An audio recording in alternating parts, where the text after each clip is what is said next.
அனைவருக்கும் வணக்கம்.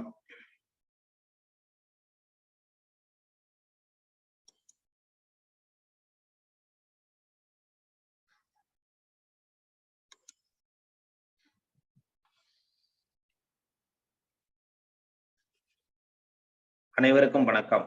எல்லாம் வல்ல இறைவன் திருவுருளால் ரோட்டரி மாவட்டம் 2981 மாவட்ட ஆளுநர் ரோட்டரி பி செல்வநாதன் அவர்களின் சீரிய தலைமையில் rotary club of Karaikal friends city வழங்கும் காலை சக்கரம் மனிதனின் இயற்கை வாழ்வியல் முறை உன்னுடல் உன்னுடன் இந்த திட்டத்தை சிறப்பாக நடித்துக் கொண்டிருக்கும் rotary club of Karaikal friends சிட்டியின் உதவி ஆளுநர் ரோட்டரி ரவி அவர்களுக்கும் தலைவர் ரோட்டரி குணபாலன் அவர்களுக்கும் செயலாளர் ரோட்டரி ராஜகுமார் அவர்களுக்கும் மற்றும் இன்று நம்முடன் இணைந்து பணியாற்ற காத்துக் கொண்டிருக்கும் ரோட்டரி கிளப் ஆஃப் விருத்தாச்சலம் சங்கத்தின் உதவி ஆளுநர் ரொட்டேரியன் தீபக் சந்த் அவர்களுக்கும் தலைவர் ரொட்டேரியன் விருத்தகிரி அவர்களுக்கும் செயலாளர் ரொட்டேரியன் அசோக்குமார் அவர்களுக்கும் மற்றும் அனைத்து ரோட்டரி உறுப்பினர்களுக்கும் இன்று நமக்கு சிறப்பான ஆசனங்களை அளிக்க இருக்கும் ஆசான் கண்ணப்பன் ஐயா அவர்களுக்கும் சிறப்பு விருந்தினராக கலந்து கொண்டு சிறப்பிக்க இருக்கும் ஐயா ஹீலர் இளங்கோன் ஐயா அவர்களுக்கும் மற்றும் திட்டத் தலைவர் ரமேஷ் மோகன் அவர்களுக்கும் இந்த நிகழ்விலே உள்ள அனைத்து நல் உள்ளங்களுக்கும் இந்த காலை வேளையிலே வாழ்த்துக்களையும் வரவேற்புகளையும் தெரிவித்துக் கொண்டு நிகழ்ச்சியின் முதல் நிகழ்வாக ரோட்டரி இறைவணக்கம் வாசிக்க வருகிறார் திட்டத் தலைவர் ரமேஷ் மோகன் அவர்.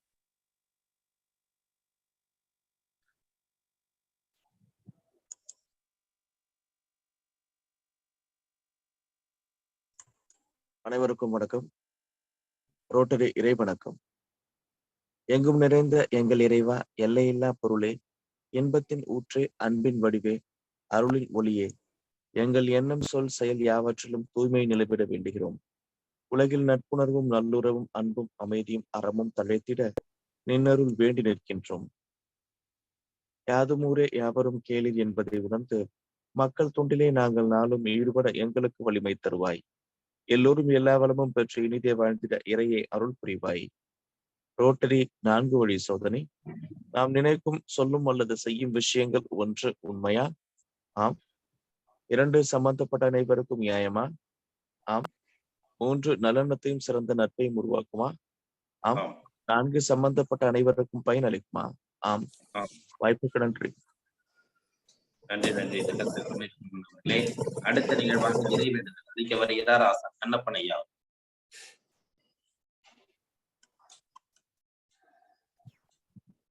அனைவருக்கும் காலை வணக்கம். எல்லையற்ற பரம்பொருளே, இப்பயிற்சியின் மூலம் உடலும் உளமும் உயர்வடைய அருள் புரிவாயாக. ஒட்டிய வயிறும் உயர்ந்த நெஞ்சமும் திறந்த தோள்களும் திண்ணிய நெஞ்சமும் துள்ளும் கால்களும் துவளா இதயமும் மலர்ந்த முகமும் கனிந்த பார்வையும் இவையாவும் பெற்று இயற்கையோடு இறையுணர்வோடு இணைந்து வாழ்வோம். நம் மனம் சாந்தமானது, இரக்க குணமுடையது, நல் எண்ணங்களில் செயல்களில் ஈடுபட அருள் புரிவாயாக. வாழ்க வையகம், வாழ்க வளமுடன். நன்றி ஐயா. அடுத்த நிகழ்வாக பிரணாமம்.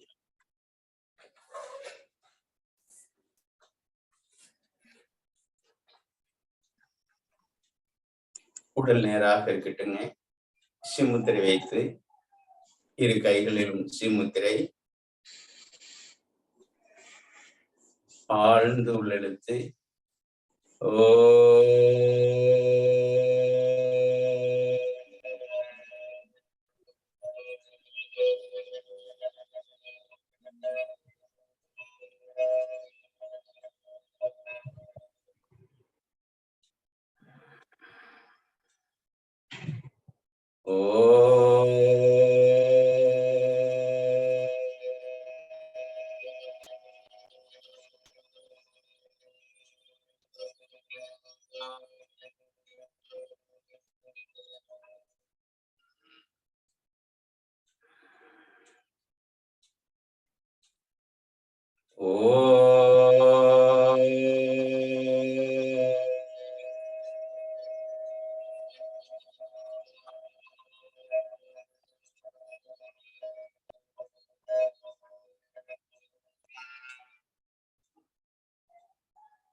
நம்முடைய தாயை வணங்கிக் கொள்கிறோம், தந்தையை வணங்கிக் கொள்கிறோம், இக்கல்வி கொடுத்த சித்தர்களை வணங்கிக் கொள்கிறோம்.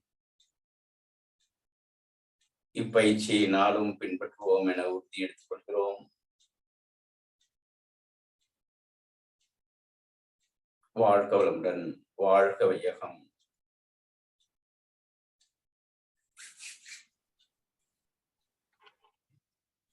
நன்றி நன்றி ஐயா. அடுத்த நிகழ்வாக கைத்தட்டல் பயிற்சி, கற்பயிற்சி.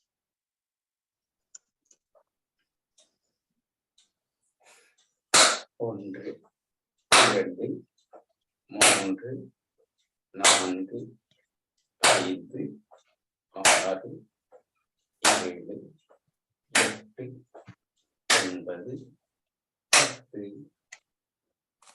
ஒன்று, இரண்டு, மூன்று, நான்கு, ஐந்து, ஆறு, ஏழு, எட்டு, ஒன்பது, பத்து.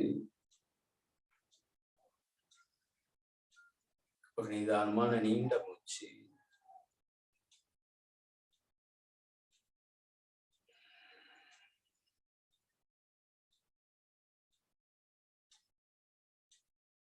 தோள்பட்டை பகுதி. ஒன்று, இரண்டு, மூன்று, நான்கு, ஐந்து, ஆறு, ஏழு, எட்டு, ஒன்பது, பத்து. ஒன்று, இரண்டு, மூன்று, நான்கு, ஐந்து, ஆறு, ஏழு, எட்டு, ஒன்பது, பத்து. பின்புறமாக. ஒன்று, இரண்டு, மூன்று, நான்கு, ஐந்து, ஆறு, ஏழு, எட்டு, ஒன்பது, பத்து. ஒன்று, இரண்டு, மூன்று, நான்கு, ஆறு, ஏழு, எட்டு, ஒன்பது, பத்து. ஒன்று, இரண்டு, மூன்று, நான்கு, ஐந்து, ஆறு, ஏழு, எட்டு, ஒன்பது, பத்து. ஒன்று, இரண்டு, மூன்று, நான்கு, ஆறு, ஏழு, எட்டு, ஒன்பது, பத்து. ஒன்று, இரண்டு, மூன்று, நான்கு, ஐந்து, ஆறு, எட்டு, ஒன்பது, பத்து. ஒன்று, இரண்டு, மூன்று, நான்கு, ஐந்து, ஏழு, எட்டு, ஒன்பது, பத்து.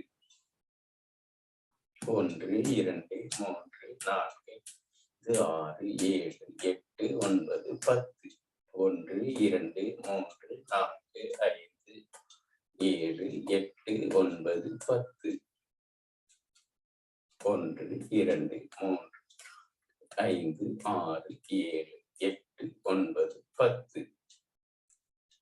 ஒன்று, இரண்டு, மூன்று, நான்கு, ஐந்து, ஏழு, எட்டு, ஒன்பது, பத்து. ஒன்று, இரண்டு, மூன்று, நான்கு, ஆறு, ஏழு, எட்டு, ஒன்பது, பத்து. ஒன்று, இரண்டு, மூன்று, ஐந்து, ஆறு, ஏழு, எட்டு, ஒன்பது, பத்து. ஒன்று, இரண்டு, மூன்று, ஐந்து, ஆறு, ஏழு, எட்டு, ஒன்பது, பத்து.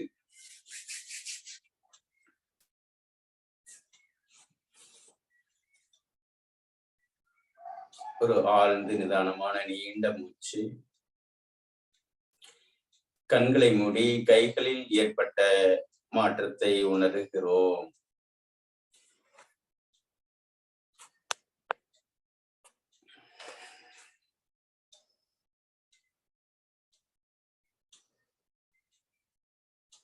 நிதானமான நீண்ட காற்று ஆழமாக உள்ளே சென்று மெல்ல மெதுவாக வெளியேறட்டும்.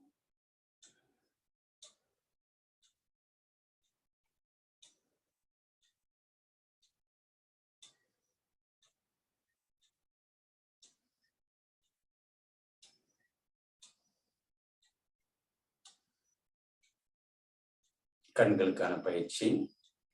நல்லா திறந்து இருக்க மூடலாங்க. ஒன்று, இரண்டு,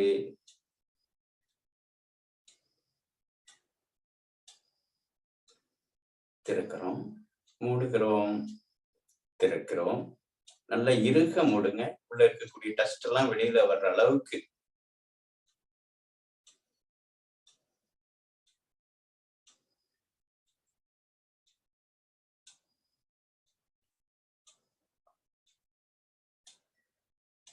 அடுத்து மேல் கீழ் மேல் கீழ் மேல் கீழ் மேல் கீழ் மேல்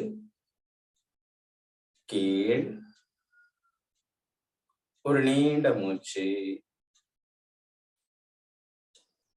வலது இடது வலது இடது வலது இடது வலது இடது. ஓய்வு.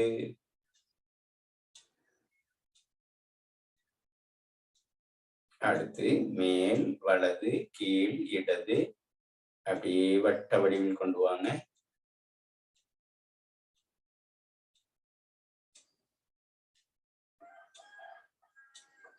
எதிர் திசையில்.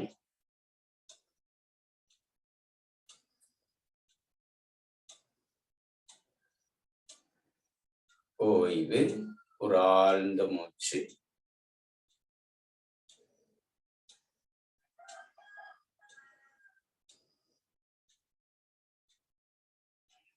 வாழ்க வளமுடன். நலம் பெருக வளம் பெருக.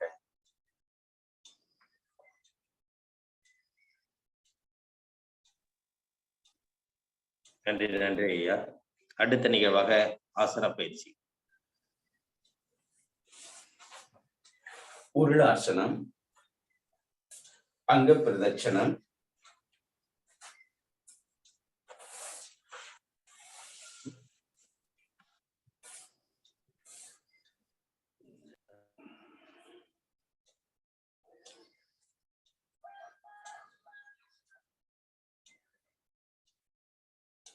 நல்ல உருண்டலாங்க.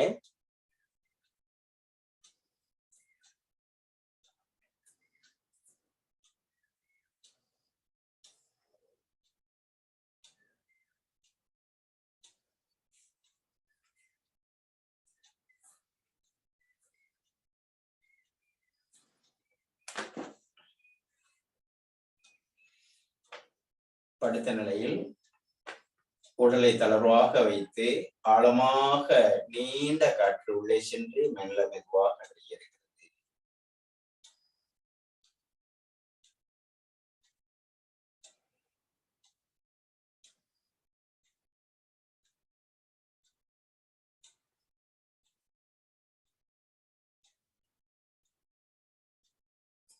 அடுத்ததாக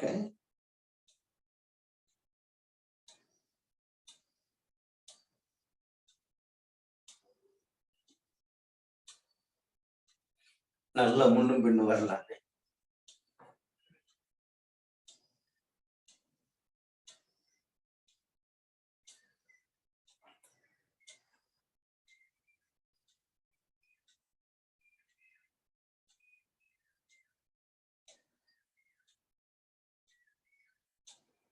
வலது இடதாக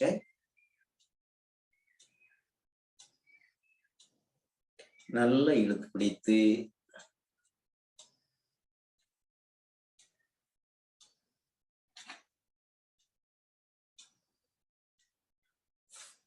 ஓய்வு. ஒரு ஆழ்ந்த மூச்சு.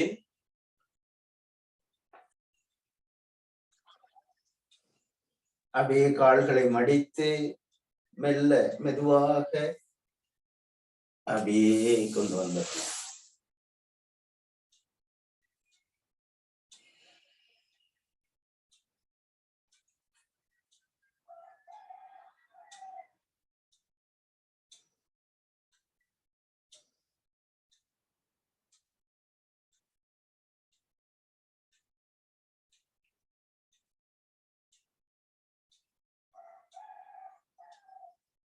அடிவயிற்று பகுதி நிறையும் அளவுக்கு ஆழமான மூச்சு எடுத்து மெல்ல மெதுவாக வெளியேற்றுகிறோம்.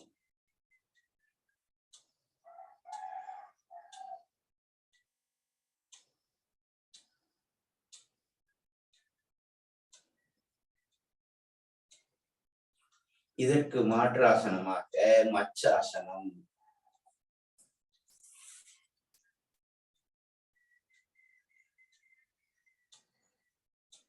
நெஞ்சு பகுதி மட்டும் மேல வரணுங்க. இந்த முட்டி பகுதியை தரையில் வைத்து தலை மேலே வருகிறது, நெஞ்சு பகுதி மேலே வருகிறது. ஓய்வு, ஒரு ஆழ்ந்த மூச்சு.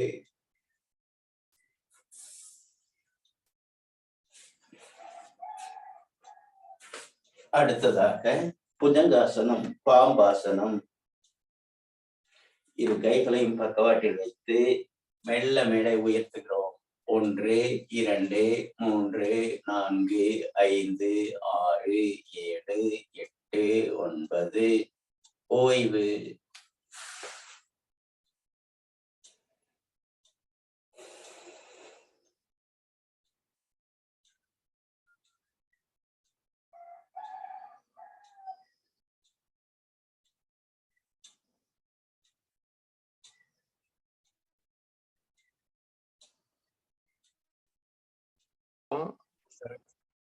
ஒவ்வொரு உறுப்பும் சிறப்பா செயல்பட உதவுது அப்படிங்கிறத நாம பார்த்திருப்போம். அந்த வகையில இந்த நுரையீரல்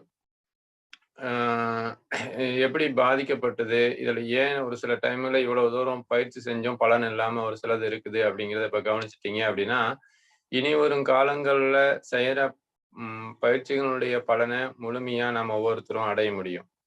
அந்த வகையில அதிகபட்சம் நமக்கு இந்த மழைக்காலங்கள்ல, பனிக்காலங்கள்ல சளி பிடிக்கிறத நாம பார்க்குறோம்.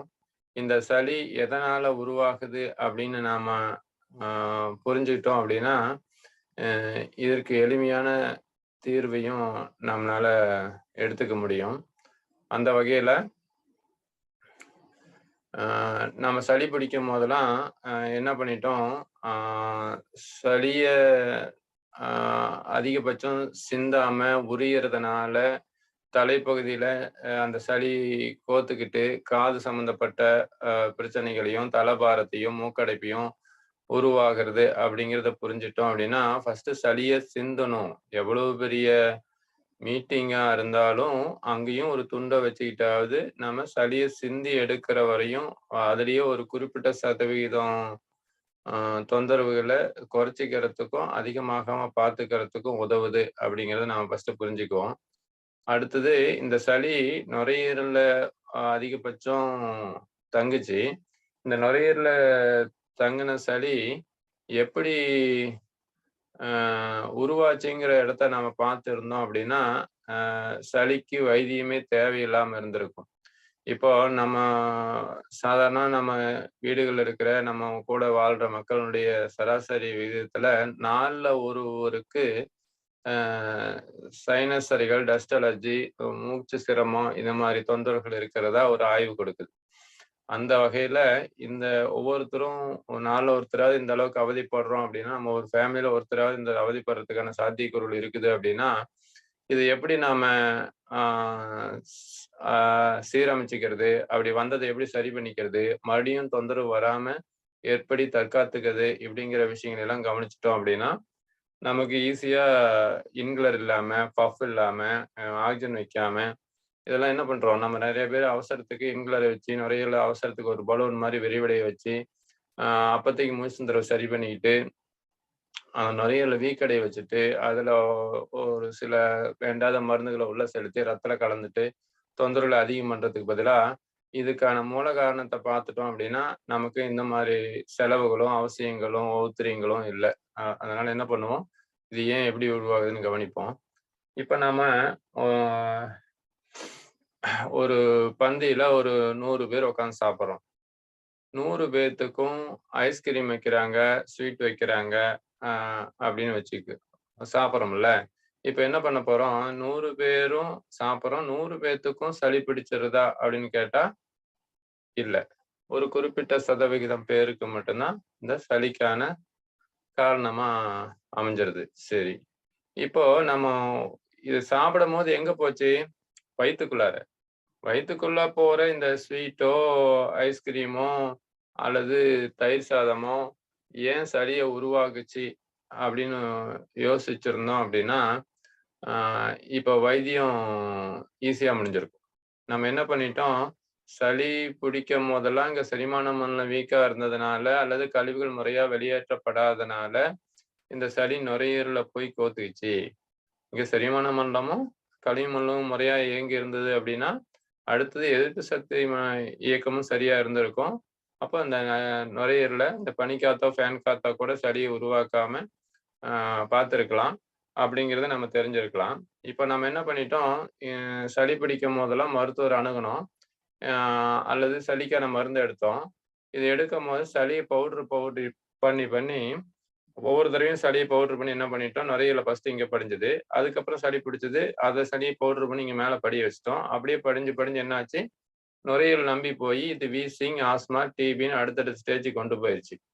இந்த சளியை கரைச்சி வெளியே கொண்டு வந்திருந்தோம் அப்படின்னாலோ, அடுத்தது இந்த சளி எங்க உருவாச்சு, மூல காரணம் எங்க, செரிமான மண்டலம் தான் அப்படின்னு சொல்லி செரிமானத்தை சரி பண்ணியிருந்தோம் அப்படின்னாலோ, இப்போ போலனிக்கு இந்த சளி தொந்தரவுகள் உருவாகுது. அதுக்கப்புறம் இந்த கழிவுகள் முறையா வெளியேற்றப்பட்டு இருந்தாலோ இந்த சளி மறுபடியும் நமக்கு தொந்தரவு பண்ணாது. அப்ப என்ன பண்ணணும், செரிமான மண்டலம் சரி பண்ணணும். இப்ப இங்கதான் மெயின் சுவிட்சே இருக்குது. இப்ப என்ன பண்ணியிருக்கிறோம், உணவு நாம பசிச்சு ரசிச்சு ருசிச்சு டிவி செல்போன் பார்க்காம சாப்பிடும் போது அது முழுமையா செரிமானம் ஆகி சத்துக்களா மாறும்னு பார்த்துருக்குறோம். அந்த வகையில உணவுல கவனம் வச்சு சாப்பிடும் போது இவ்வளவு இனிப்பு உணவு வருது, இவ்வளவு இனிப்பை செரிமானம் பண்றதுக்கான இன்சுலினை கணையத்துல சுரந்துரு, இப்போ அந்த இனிப்பை நல்ல சர்க்கரையா மாத்திரு அல்லது கெட்ட விஷயமா மாத்தாத அப்படிங்கிற ஆர்டர் உள்ள போகும். உணவுல கவனம் வைக்காம நாம சாப்பிடும் போது உள்ள போற ஒவ்வொரு உணவும் அதுக்கான சுரபிகள் சுரக்கப்படாம செரிமானத்துக்கான வேலை சரியா நடக்காம ஃபுட் பாய்சனா அல்லது நச்சா மாறிடுறதுனால இது என்ன ஆயிடுது, இது செரிமான மண்டலம் பாதிக்கப்பட்டு சத்துக்காக எடுக்கிற உணவு சத்தும் கிடைக்கல, பிளஸ் ஃபுட் பாய்சன் ஆகி நச்சுத்தன்மை ஏற்பட்டு ரத்தத்துல கலந்து ஒவ்வொரு உறுப்பா பாதிக்கப்படுது. இப்ப நம்ம என்ன பண்ணிருக்கணும், இந்த செரிமான மண்டலம் நான் பசிச்சு ரசிச்சு ருசிச்சு டிவி செல்போன் பார்க்காம சாப்பிடும் போது தண்ணி குடிக்காம சாப்பிட்டதும் படுக்காம குளிச்ச உடனே சாப்பிடாம சாப்பிட்ட உடனே குளிக்காம இந்த விஷயங்களை நம்ம கவனிச்சிருந்தோம் அப்படின்னா உள்ள போற உணவு இனிமேல் ஃபுட் பாய்சன் ஆகாது. நீங்க எடுத்துக்கிட்ட உணவுல இருக்கிற சத்துக்கள் முழுசா உடம்புக்கு கிடைச்சிரும். அதுவே நோய் தீர்க்கிற மருந்தா மாறிடும். மருந்தன வேண்டாவா யாக்கைக்கு அருந்தியது அற்றபின் போற்றி உண் அப்படின்னு சொல்லி வள்ளுவர் சொல்லுவாரு. அந்த வகையில இந்த உணவு செரிமானம் ரொட்டி சாப்பிடும் போதோ நொறுங்க தின்னால் 100 வயசு அப்படின்னு சொல்ற மாதிரி நொறுங்க தின்றிருந்தாலோ உணவுல கவனம் வச்சு ரசிச்சு ருசிச்சு சாப்பிட்டிருந்தாலோ இந்த முழு உணவும் செரிமானமும் பண்ணி சத்துக்களா மாறி இந்த சளி உருவாகாம அல்லது நுரையீரல் சம்பந்தப்பட்ட தொந்தரவுகளோ இல்லை வேறு சம்பந்தப்பட்ட தொந்தரவுகளோ உருவாகாம நாம பாதுகாத்திருக்கலாம். ஆனா நாம என்ன பண்ணிட்டோம், இதுல கவனம் செலுத்தாம உள்ள தள்ளிட்டோம்ல, அங்க செரிமானம் ஆயிரும்னு நினைச்சிட்டு அந்த விஷயத்தை கவனிக்காதனால என்ன ஆயிடுச்சு, அங்க போய் ஃபுட் பாய்சன் ஆயிடுச்சு. அது இல்லாம புளிச்சு போயிருது, அந்த ஃபுட் பாய்சன் ஆகி புளிச்சு போயிருந்துன்னா அதுல கேஸ் ஃபார்ம் ஆகி தசை நரம்புகளை போய் தங்கிட்டு அந்த புளிச்சு போன உணவுல கேஸ் ஃபார்ம் ஆகி எப்படி மாவு புளிச்சு போனா கேஸ் உருவாகுதோ அது மாதிரி கேஸ் உருவாகி தசை நரம்புல போய் தங்கிட்டு தோள்பட்ட வலி, கழுத்து வலி, தலைவலி இந்த மாதிரி தொந்தரவுகளை உருவாக்குது. அப்போ இந்த உள்ள போற உணவு நீங்க முழுசா செரிமானம் ஆகிறதுக்கான விஷயத்த செஞ்சிருந்தோம் அப்படின்னா சளி நுரையீரல்ல போய் கோத்திருக்காது.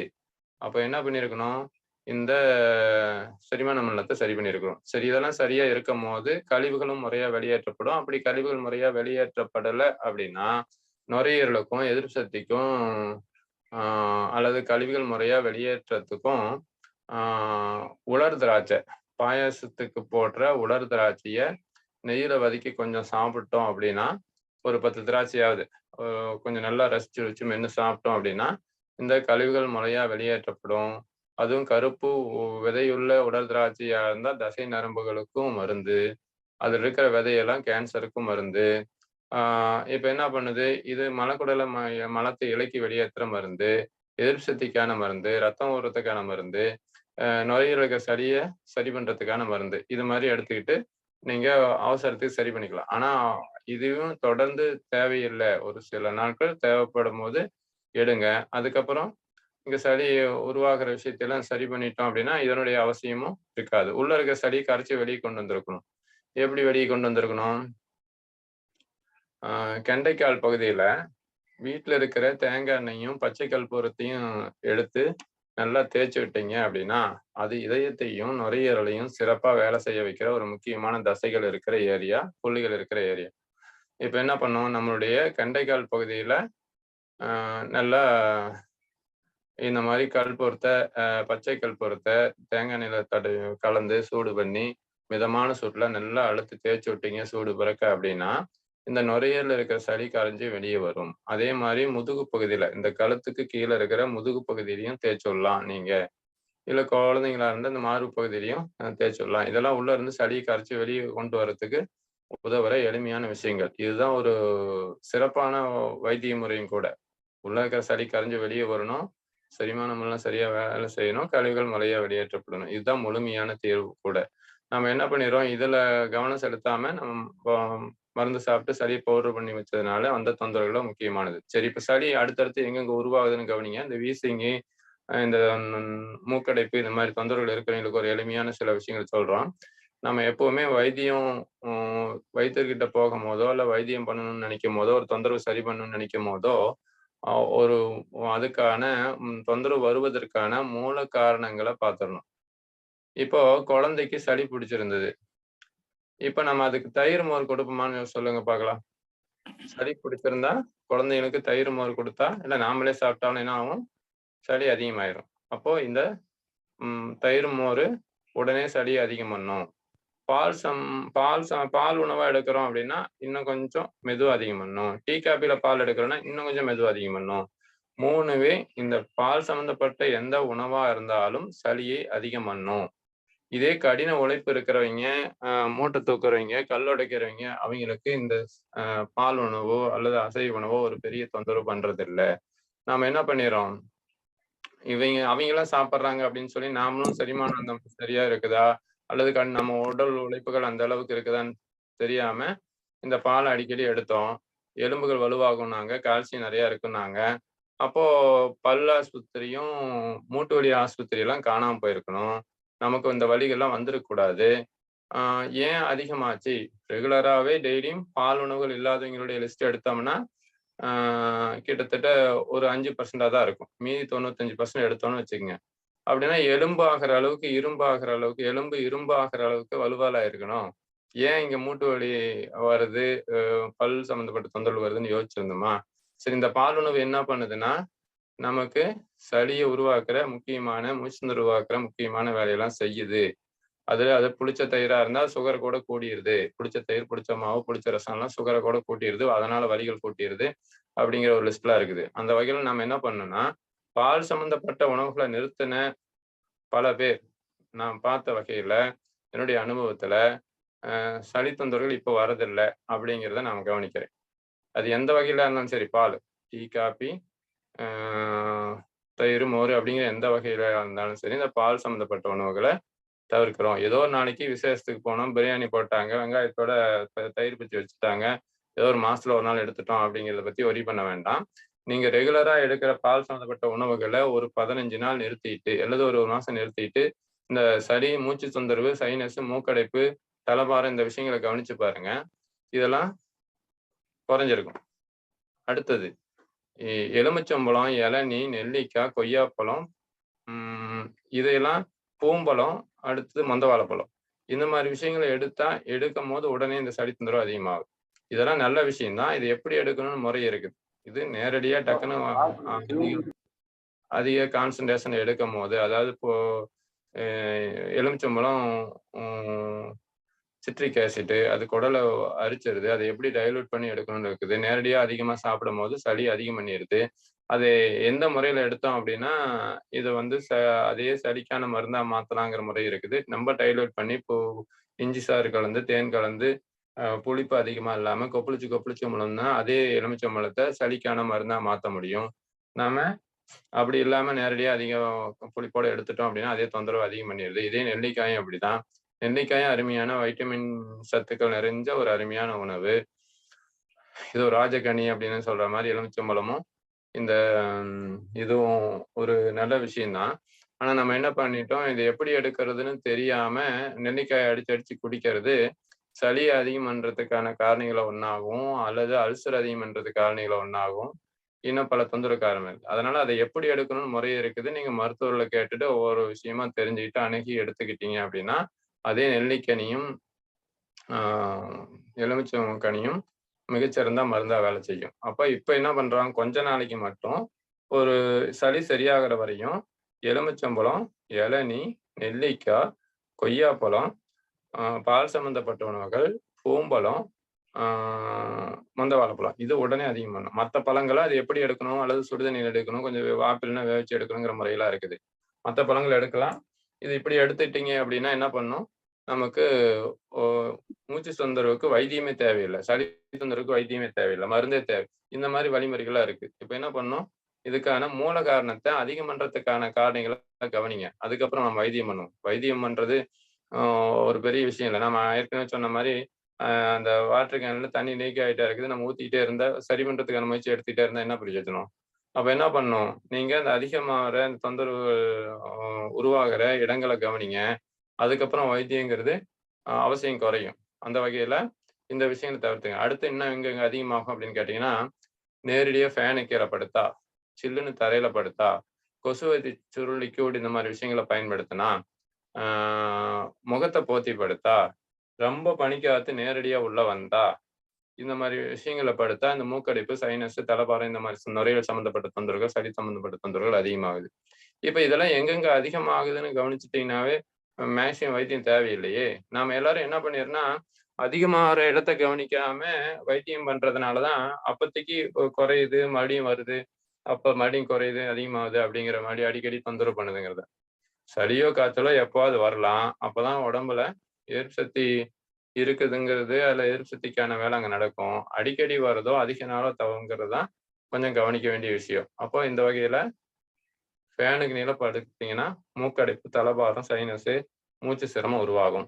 அதை ஏற்கனவே சொல்லியிருப்போம். வெளிக்காத்து உள்ள வர மாதிரி டேபிள் அப்படி ஃபேனை இப்படி திரும்புற மாதிரி ரொம்ப ஸ்பீடு கம்மியா வச்சுக்குங்க அப்படிங்கிற விஷயங்களை ஏற்கனவே பகிர்ந்துட்டோம். அதே மாதிரி ஜன்னல் குளிர்காலமா இருந்தா கூட ஒரு ஜன்னலையாவது ரூமுக்குள்ள கொஞ்சமா காத்து வர மாதிரியாவது ஒரு கொசுவலை அடிச்சுக்கிட்டு ஸ்கிரீனை போட்டுக்கிட்டு கொஞ்சம் ஜன்னலை திறந்து வச்சிருங்க.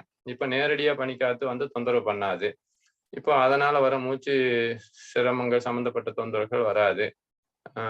சளியும் கூட நேரடியா பனிக்காத்து படும்போது ஒரு சிலருக்கு அதிகமாகும். இந்த பனிக்காத்தை பழக்கிட்டோம் அப்படின்னா, மழையோ பனிக்காற்றோ பச்சை தண்ணியோ இதை உடம்புக்கு பழக்கிட்டோம் அப்படின்னா அதுவே மருந்தா வேலை செய்யும். அப்ப நம்ம என்ன பண்ணிட்டோம், இதெல்லாம் தொந்தரவு பண்ணுதுன்னு சொல்லிட்டு மழையிலேயே நனையறது இல்லை, பனியிலேயே வெளியே போறது இல்லை, அடிக்கடி போக சொல்லுவோம், அடிக்கடி நனையவோ சொல்லலை. எப்போவாவது அந்த மழையில நனையும் போது இதுலேயே எதிர்ப்பு சக்திக்கான வேலை நடக்கும். நம்ம ஏற்கனவே சொல்லியிருப்போம், மிருகங்களும் பறவைகளும் மழையிலையும் வெயில்லையும் வெளிக்காத்துலையும் இருக்கிறதுனால நம்ம அளவுக்கு அதுக மருத்துவமனைக்கு போய் கியூவில் நிற்கிறது இல்லை. அப்ப என்ன பண்ணிடணும், இந்த பனியும் வெயிலும் புதுசா போகும்போது தொந்தரவு பண்ணலாம் மழையோ, அதுக்காக பனியில வெயில பிரச்சனை இல்லை. இது எதிர்கொள்ளக்கூடிய உடல்ல அந்த தகுதி இல்லாததான் பிரச்சனை. அந்த வகையில கொஞ்சம் கொஞ்சமா பழக்குங்க. இந்த மழையில கொஞ்சமா நனையலாம். மழை தண்ணியே கிட்னிக்கான மருந்தா கூட நாங்க சொல்லுவோம். அதை வந்து மழை தண்ணி நேரடியா பிடிச்சி அதை வந்து ஒரு 50 மில்லி பிடிச்சி உணவுல சமைச்சு சாப்பிட்றதுலையோ இல்லை ஒரு 50 மில்லி எப்பாவது குடிக்கிறதுலையோ கிட்னி நல்லா வேலை செய்ய வைக்கும், உப்பு பிரியும் அப்படிங்கிற விஷயங்கள். அந்த மாதிரி மழை தண்ணியில அவ்வளவு மருத்துவ குணங்கள்லாம் இருக்குது. நேரடியா பிடிச்சி வைக்கிற அந்த பனி கட்டி கூட மலை கட்டி, ஐஸ் கட்டி, ஆலங்கட்டின்னு சொல்லுவாங்களே, அந்த கட்டி கூட பிடிச்சி ஒரு பாட்டில போட்டு வச்சுட்டீங்கன்னா 6 வருஷம் ஆனாலும் கெட்டு போகாது. அந்த தண்ணியை எடுத்து என்னைக்காவது பூராங்கடி, தேல்கடின்னு பட்டுது, அதுல போட்டு தேய்ச்சி விட்டீங்கன்னாவே இந்த விஷக்கடி இறங்கிருது. நாம தண்ணின்னு நினைக்கிற ஒரு சாதாரண தண்ணி நினைக்கலாம், அதாவது சுத்தமான தண்ணின்னு நினைக்கிற ஒரு விஷயம் அந்த ஐஸ் கட்டி இவ்வளவு பெரிய மருந்தா வேலை செய்யுது அப்படிங்கிறத நம்ம தெரிஞ்சுக்குவோம். அந்த வகையில இந்த இந்த மழை தண்ணியை ஏத்துக்கிற அளவுக்கு நம்ம சளி உருவாகாத அளவுக்கு அதையே மருந்தா மாத்துற அளவுக்கான விஷயங்களை கத்துக்குவோம். இனிமே இதெல்லாம் தவறுன்னு நம்ம அத்தியாவசியமான விஷயங்கள் கூட, ஆரோக்கியமான விஷயங்களை கூட தவிர்த்துட்டு எதிர்ப்பு சக்தியை குறைச்சிக்க வேண்டாம். ஏன்னா ஏற்கனவே நான் அடிக்கடி சொன்ன விஷயம் சொல்லியிருப்பேன், கிருமிகளை கண்டும் பிரச்சனைகளை கண்டும் பயந்துட்டு போக ஆரம்பிச்சோன்னா இது ரெண்டும் இல்லாத இடமே இல்லை. இது ரெண்டையும் இப்படி ஈஸியா எதிர்கொள்றது அப்படின்னு தான் கத்துக்கணும் அப்படின்னு. அந்த வகையில இதை எப்படி எதிர்கொள்றதுங்கிற ஒவ்வொரு வாரமும் நம்ம ஒவ்வொரு விஷயங்களை கத்துக்குவோம். அந்த வகையில நம்ம என்ன பண்ண போறோம், முகத்தை போத்தி படுத்தீங்க அப்படின்னா மூச்சு தொந்தரவு, சளி தொந்தரவு, எல்லா தொந்தரவும் அதிகமாகும். ஏன்னா நம்ம வெளியிட்ட கெட்ட காத்தையே தான் மறுபடியும் சுவாசிக்க போறோம். அதே மாதிரிதான் ஜன்னலை சாத்தி படுக்கும் போதும். ஏன்னா வீசிங்கன்னு வர நான் பெரும்பான்மையான பேர்த்த நான் கவனிச்சுட்டேன். இதுல முகத்தை போத்தி படுக்கிறது, ஜன்னலை சாத்தி படுக்கிறது, சில்லுன்னு தரையில படுக்கிறது, 2-3 விரிப்பு மொத்தமா இருக்கணும். இந்த மாதிரி விரிப்புகள் விறுவிறுப்பு உடம்புல ஏறாத அளவுக்கு பாயில படுத்தாலும் கம்பளி 2-3 போட்டு அதை சாக்கு போட்டு அல்லது கிட்டான் போட்டு இந்த மாதிரி ஏதாவது விஷயங்களோட பாயில மேல போற பாய போட்டு படுக்கலாம். இப்ப என்ன பண்ணும், அந்த தரையில விறுவிறுப்பு ஏறதுனால வர உடல் வலிகளோ வீசிங்கோ தொந்தரவு பண்ணாது. அப்ப இந்த விஷயங்களை நீங்க கவனிச்சுக்கிட்டீங்கன்னாவே ஒரு குறிப்பிட்ட சதவீதம் நீங்க இந்த சளி தொந்தரவுல இருந்து தற்காத்துக்கலாம். இதெல்லாம் அதுக்கான எதிர்ப்பு சக்திக்கான விஷயங்களை எடுத்து பார்ப்போம். ஃபர்ஸ்ட் இதெல்லாம் பேசிக் அதிகமாகிறதுக்கான காரணிகள். சரி, இப்ப என்னாச்சு, கொசுவத்தி லிக்யூடு அப்படிங்கிற பேர்ல பாய்சனை ஆவியாக்கி ஸ்லோ பாய்சனை ரத்தத்துல கலந்தீங்கன்னா எல்லா நோயும் வரும்னு சொல்லியிருந்தோம். ஆனா இது நுரையீரல வீக் அடைய வச்சிருது, வீசிங் தொந்தரவு இன்னும் அதிகமா நேருது. அப்ப என்ன பண்ணுவோம், அந்த மாதிரி விஷயங்களை மேக்சிமம் பயன்படுத்தக்கூடாது. மேக்சிமம் இல்லை, பயன்படுத்தவே கூடாது. அதுல நீங்க கொசுவலை பயன்படுத்திங்கன்னா ஜன்னலை கொசுவை அடிச்சுக்கலாம், கொசுவலை கட்டிக்கலாம். அப்ப இந்த விஷயங்கள்ல கவனிங்க. வீசிங்க்கு வருஷ கணக்குல வைத்தியம் பண்ணிட்டு இருக்கிறாங்க. ஆஸ்மாவுக்கு, டிபிக்கு, வீசிக்கலாம். அப்படிலாம் இல்லை. ஒரு சில மாதங்கள்ல ஈஸியா வெளிவரக்கூடிய ஒரு விஷயம்தான் இந்த வீசிங், ஆஸ்மா அப்படிங்கிற விஷயங்கள்லாம். டிபி மட்டும் ஒரு 2-3 மாசம் சேர்ந்து தேவைப்படுது, அவ்வளவுதான். ஆனா இது முழுசா வெளியே வரக்கூடிய விஷயம்தான். இது வந்துருச்சுன்னா இன்னும் நம்ம குணப்படுத்தவே முடியாத ஒரு நோய்ங்கிற எண்ணத்தை மட்டும் தூக்கி வெளியே போட்டுருங்க. நம்ம எல்லாமே என்ன பண்ணிடுறோம், ஒரு நோய் வந்துருச்சுன்னா சரியே பண்ண முடியாது, சாத்தியம் இல்லை, வாழ்நாள் ஃபுல்லா இதுக்கு வைத்தியம் பண்ணி தான் ஆகணும், மருந்து எடுத்துட்டு தான் இருக்கணும், அவதிப்பட்டு தான் ஆகணும்னு சொல்லிட்டு ஒரு முடிவுக்கு வந்துடும். இந்த முடிவுக்கு வர்றதுதான் நம்மளுடைய முதல் மைனஸே. அந்த வகையில சரியாயிருங்கிற முடிவுக்கும் கூட வர வேண்டாம். ஏன் சரியாகாது, எங்கெங்க சரியானவங்க யாரா இருக்காங்க, எப்படி அந்த வாழ்வியல் முறைகளை பின்பற்றினாங்க, எங்கெங்க அணுகுனாங்கிற தகவலை மட்டும் நீங்க சேகரிக்க ஆரம்பிச்சீங்க அப்படின்னா அதுக்கான பாதை உங்களுக்கு விளங்கும். கஷ்டங்களும் அதே மாதிரிதான், கடனும் அப்படிதான். ஏன் கடன் வெளியே வரக்கூடாது, எப்படி அதை வெளிவர முடியும், அல்லது கஷ்டங்கள் எப்படி வெளியே வர முடியுங்கிற எண்ணங்களை உங்க தேட ஆரம்பிச்சீங்கன்னா அதுக்கான பாதை தன்னப்பல விலகும், விரியும் உங்களுக்கு. அதனால ஒரு கதவை மூடப்பட்டதுன்னா பல கதவு பின்னால திறந்திருக்குதுங்கிற விஷயங்களை நாம கவனிக்க மாட்டோம். 3 கதவு பக்கமே நின்றுட்டு இவ்வளவுதான், நம்ம வெளியே வரத்துக்கே வாய்ப்பு இல்லை அப்படின்னு ஒரு முடிவு பண்றோம்ல, அதுதான் நம்ம பண்ற தப்பு. அந்த வகையில இன்னமே என்ன பண்ணுங்க, மாற்று வழிகள், பல வழிகள் இருக்குது. ஒரு மருத்துவர்கிட்ட ஒரு மருத்துவ முறையில ஒரு தொந்தரவுக்கு தீர்வு இல்லை அப்படின்னா எந்த மருத்துவர்கிட்டையும் எந்த மருத்துவமனையிலையும் தீர்வு இல்லை அப்படிங்கிற முடிவுக்கு மருத்துவர்களும் வரக்கூடாது, நாமும் வரக்கூடாது. ஏன்னா இதுதான் நம்ம பண்ற அல்லது கவனிக்க வேண்டிய விஷயமே. நான் இப்படி ஒரு முடிவு பண்ணிட்டு தான் வருஷக்கணக்குல பலர் முடங்கி கிடக்கிறத நான் பாக்குறேன். அந்த வகையில அப்படி இனிமே எந்த முடிவுக்கும் யாரும் வராதீங்க. அது எந்த தொந்தரவா இருந்தாலும் சரி, அது கடன் தொந்தரவா இருந்தாலும் சரி, உடல் தொந்தரவா இருந்தாலும் சரி, மன தொந்தரவா இருந்தாலும் சரி, குடும்ப தொந்தரவா இருந்தாலும் சரி, எல்லாத்துக்கும் தீர்வுகள் இருக்குது அப்படிங்கிற எளிமையான பாதையில தீர்வு இருக்குதுங்கிறது நீங்க தெரிஞ்சுக்கணும் அப்படிங்கிறத நான் இங்க சொல்ல வர முக்கியமான கருத்தை. அந்த வகையில இப்ப சளிக்கான என்னென்ன விஷயங்களை பார்த்தோம், இன்னொரு 10 நிமிஷம். சரி, சளிக்கான என்ன விஷயங்களை பார்த்தோம். இந்த ஃபேனு, தரையில படுக்கிறது, முகத்தை பத்தி படுக்கிறது, கொசுவத்தி பயன்படுத்துறது, இதெல்லாம் தவிர்த்துறோம். பால் சம்பந்தப்பட்ட உணவுகள், எலுமிச்சம்பழம், இளநீ, நெல்லிக்காய், கொய்யாப்பழம், பூம்பழம், மொந்த வாழைப்பழம், இதெல்லாம் தவிர்த்துட்டீங்கன்னா மேக்சிமம் இன்காரு ஸ்ப்ரே இந்த மாதிரி விஷயங்கள் இல்லாம நீங்க நுரையீரல் ஃப்ரீயா இருக்கிறத பாக்குறோம். இதுக்கான விஷயங்களை கெண்டைக்காலில், முதுகுல இதெல்லாம் ஒத்தனம் கொடுக்கறதுல மூச்சு தொந்தரவே வீசிங்கே இருக்கு, நரம்பூசி போற அளவுக்கு வீசிங்கே இருந்தாலும் பாருங்க, கல்லுப்பு நல்லா இவ்வளவு கல்லுப்பு எடுத்து பழைய வெள்ளை காட்டன் துணியில தட்டி இந்த முதுகு பகுதியில, கழுத்து கீழே இருக்கிற முதுகு பகுதியில, கெண்டைக்கால் பகுதியில ஒத்தனம் கொடுத்தீங்கன்னா அப்பவே நரம்பூசி போட வேண்டிய அவசியம் இல்லாத அளவுக்கு மூச்சு தொந்தரவு குறையிறத பார்க்கலாம்.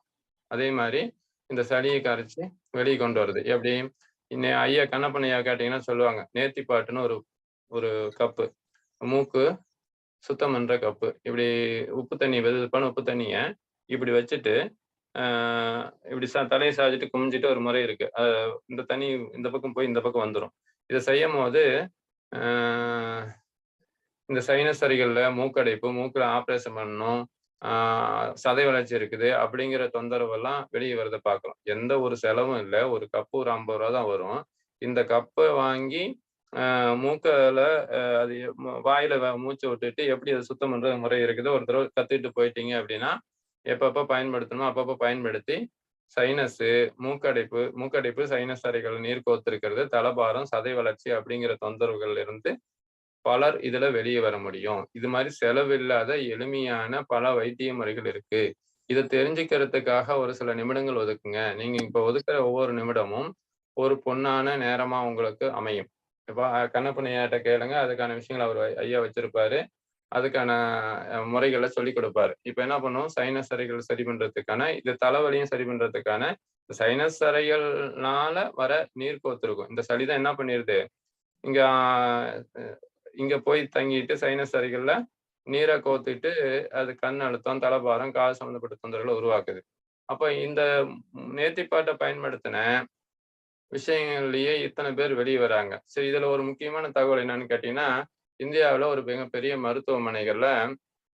மருத்துவமனையில இந்த நேர்த்திப்பாட்டை ரெகுலரா பயன்படுத்தின அந்த மருத்துவமனையில் இருக்கிற அத்தனை ஊழியர்களுக்கும் மருத்துவர்களுக்கும் இந்த கோவிட்டை பார்த்ததுனாலையும், கோவிட்டை பாக்குறாங்க அவங்க எல்லாம், கோவிட் பேஷண்ட். ஆனா அவங்களுக்கு கோவிட் வரவே இல்லை. எப்படி எவ்வளவு செலவான கஷ்டமான விஷயம்னு பாத்துங்க. நாம என்ன பண்ணிட்டோம், கோவிட்னா மிகச்சிறந்த சரி பண்ண முடியாத ஒரு நோய் அப்படின்னு சொல்லிலாம் நம்ம நினைச்சிட்டு இருந்தோம். இப்போ அவங்க கோவிட் பேஷண்ட்டை பார்த்தாலும் இந்த நேர்த்திப்பாட்டை பயன்படுத்தணும்ல, இது வரல. அங்க இருக்கிற அத்தனை ஊழியர்களுக்கு வரல. இது ஆய்வறிக்கைகள் இருக்குது. நம்ம என்ன பண்ணுவோம், அதெல்லாம் எப்படி என்னங்கிறத அப்பப்போ பார்த்துக்குவோம். அந்த வகையில இந்த நேர்த்திப்பாட்டுங்கிறது மிகச்சிறந்த மருந்தா வேலை செய்யுது. ஐயா சொல்லுவார், எனிமா எடுத்து கூட இந்த சளியை வெளியேற்றலாம். ஐயாவுடைய குழந்தை அடிக்கடி இந்த விஷயங்களை சிறப்பா செயல்படும். சளி பிடிச்சதா, காய்ச்சல் வந்ததா, தலைவலி வந்ததா, ஐயா எனக்கு எனிமா கொடுங்க. குடலை சுத்தம் பண்ணா உடல் சுத்தம்னு சொல்லுவாங்க. மலச்சிக்கல் பலச்சிக்கல்னு சொல்லுவோம். அந்த ஒரு சிக்கலை சரி பண்ணாவே இந்த சளி எல்லாம் மோஷன்லயே வெளியேறுங்கய்யா. எப்படி சளிய வேர்வை துளி வழியா வெளியேற்றலாம், மூக்கு வழியா மட்டும் வெளியேற்றுறது இல்லை. வேர்வையில ஒவ்வொரு நாளும் சளி கிருமி வெளியேறிட்டு இருக்குது. காய்ச்சல் கிருமியே கூட வேர்த்ததுனாதான் சரியாகுமா வெளிய, எந்த மருந்து எடுத்தாலும் வேர்த்துச்சுன்னா காய்ச்சல் விட்டு போயிடும். அப்ப அந்த காய்ச்சல் கிருமியை நம்ம இரண்டாவது நுரையீரல்னு சொல்ற கோடிக்கணக்கான வேர்வை துளிகள் வழியா இந்த சளி கிருமிய, காய்ச்சல் கிருமிய, தேவையில்லாத உப்பை, தேவையில்லாத வெப்பத்தை வெளியேற்றி இருந்தோம் அப்படின்னா நமக்கு இவ்வளவு தொந்தரவுகள் வராது. இப்படி எல்லாம் வெளியேற்றுறதுக்கான எளிமையான வழிமுறைகள் இருக்குது. அப்ப நாம பழகணும், எப்படி மனதளவுல தயாராகணும். எனக்கு இயற்கை காத்து அவசியம், ஃபேனு காத்தோ ஏசியை விட இது மிகச்சிறந்த மருந்து அப்படின்னு மனதளவுல ஃபர்ஸ்ட் தயாராகிங்க. ஏன்னா ரொம்ப நாளா நம்மள அடிமையா வச்சாச்சு, எப்படி இந்த ஃபேன் காத்துக்கும் ஏசிக்கும் ஏர் கூலருக்கும். அந்த வகையில என்ன பண்ணுவோம், கொஞ்சம் கொஞ்சம் மனதளவுல தயாராகுங்க. இது நல்லதுன்னு பதிய வச்சுட்டு இதை கொஞ்சம் கொஞ்சமா இந்த இயற்கை காத்துல படுகுதுட்டு இந்த கழிவுகளை முறையா வெளியேற்றிட்டு, எப்படி எனிமால வெளியேற்றலாம், தோல்ல வெளியேற்றலாம், சளியை மூக்குல சுத்தம் பண்ணி வெளியேற்றலாம், உப்பு தண்ணியை குடிச்சு வாமிட் பண்ணி இந்த சளியை வெளியே